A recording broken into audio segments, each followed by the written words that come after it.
Good morning everyone. समस्त को रामनवमीर हार्दिक शुभेच्छा एवं शुभकामना। आज आम डिस्कसन करवा रामनवमी कहीं पालन करा जाए एवं ता पछरे पौराणिक एवं किछि ऐतिहासिक तथ्य। जितेबाला आम पृथ्वी को देखुचे, पृथ्वी को पौराणिक अनुसार पृथ्वी को 7टी द्वीपर विभक्त करा जायछि। सेगुड़िक कौन कौन थिला? सेगुड़िक थिला जम्बूद्वीप प्रथम, द्वितीय थिला प्लक्षद्वीप, तृतीय साल्मीद्वीप, चतुर्थ कुशद्वीप, पंचम क्रौंचद्वीप, षष्ठ शाकद्वीप एवं षष्ठ सप्तम पुष्करद्वीप। जम्बूद्वीप, प्लक्षद्वीप, साल्मीद्वीप, कुशद्वीप, क्रौंचद्वीप, शाकद्वीप एवं पुष्करद्वीप। अच्छा, से जम्बूद्वीप को मध्य 9 भाग में विभक्त करा जायछि। हैला, जम्बूद्वीप को पृथ्वी रे 7टी द्वीप रहिला एवं 7टी द्वीपर जम्बूद्वीप अन्यतम रहिला। से जम्बूद्वीप को मध्य 9 भाग में विभक्त करागला। 9टा वर्ष रे विभक्त करागला। कौन से 9टा वर्ष? प्रथम रहिला इलब्रित वर्ष, जो इलब्रित वर्ष केन्द्रबिंदु रहिला जम्बूद्वीपर एवं से जम्बूद्वीपर सुमेरु पर्वत रही बोली कह जाउछि। एवं द्वितीय वर्ष रहिला भारत वर्ष, जोटा कि साउथ रे अवस्थित, कर सुमेरु पर्वतर साउथ रे अवस्थित एवं भारत वर्ष को कह जाए कर्मभूमि। तापर तृतीय वर्ष के रहिले भाद्रास वर्ष, चतुर्थ रे केतुमाला वर्ष, पंचम कुरु वर्ष, षष्ठ रे रहिले हिर्णमय वर्ष, सप्तम रहिला रम्यक वर्ष, अष्टम रे हरिवर्ष एवं नवम रे किमपुरुष वर्ष। है भारत वर्ष को कह जाए कौन? कर्मभूमि। एवं यही भूमि रे मनुष्य निजर कर्म द्वारा स्वर्ग बा मोक्ष प्राप्ति करें।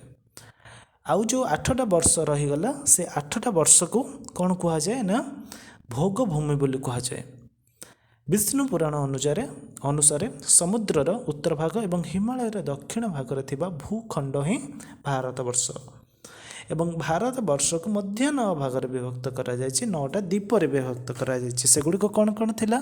सेगुड़िक इंद्रद्वीप थिला, केशुरमान द्वीप, ताम्रवर्ण द्वीप, गर्भस्थिमान द्वीप, नागद्वीप, सौम्यद्वीप, गांधर्व द्वीप, बारुण द्वीप एवं कुमारी द्वीप। अयोध्या को द्वीपर अच्छी भारत वर्षर? अयोध्या को द्वीपर अच्छी भारत वर्षर? जम्बूद्वीपर भारत वर्षर अयोध्या कुमारी द्वीपर अच्छी एवं कुमारी द्वीपर अयोध्या रोचे। एवं अयोध्या भगवान रामंकर जन्मस्थान। अयोध्या पितांक नाम थिला दशरथ, माँ नाम थिला कौशल्या। जन्म समय चैत्र मास शुक्ल पक्ष नवमी तिथि मध्याह्न समय, कर्कट राशि। नक्षत्र थिला तांकर पूर्णवसु नक्षत्र महाप्रभुंकर। लग्न थिला कर्कट लग्न। एवं जहाँ को आमे रामनवमी भावे पालन करुचु, जहाँ काली रामनवमी भावे पालन करा जिवो। एवं वाल्मीकि रामायण, वाल्मीकि महर्षि वाल्मीकि रामायण लिखिले एवं 7टी खंड विभक्त करा जायछि। रामायण को बालकांड रे मेंशन करा जायछि भगवान रामंकर जन्म विषय रे। एवं जितेबाला आम भगवान राम कथा कहूचे, सेतेबाला तांकर जो पूर्वपुरुष माने रहिले, से पूर्वपुरुष माने अमर गाथा लिखि जाइछन्ते। से माने को माने हेले मनु हे गले। हैला, कहा जाए कि अयोध्या को फाउंड करथिले किए? मनु फाउंड करथिले। हैला, फाउंडेशन देथिले कि मनु। कैपिटल थिला अयोध्या। क्या कहार कैपिटल? कोशलर कैपिटल थिला। अथर्ववेद रे मेंशन करा जाउची गोटे सिटी जहाँ को भगवान माने बनैचंती। एवं इच्छाकू वंश तांकर थिला मेंशन कराइथिला। इच्छाकू वंश, इच्छाकू जे एल्डेसन मनु थिले। आर्थ जहाँ नारे पृथ्वी हेछि, सी मध्य भगवान रामंकर वंशधर। पृथु जे थिले 6 नंबर किंग थिले, जहाँ ना अनुसार पृथ्वी हैला। 31 नंबर राजा जे थिले हरिश्चंद्र।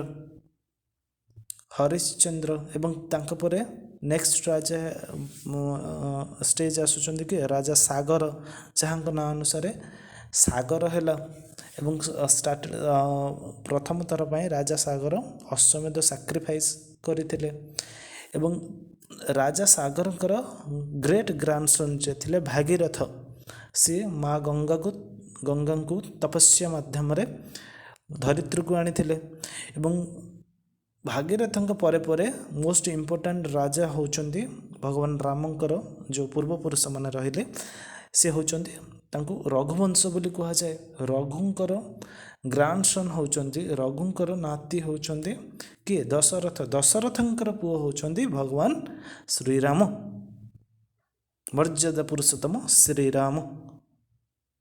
एवं कहा जाए कि लास्ट सूर्यवंशी होचंदी बृहद्दल जे कि महाभारत युद्ध रे डेथ होता। धन्यवाद।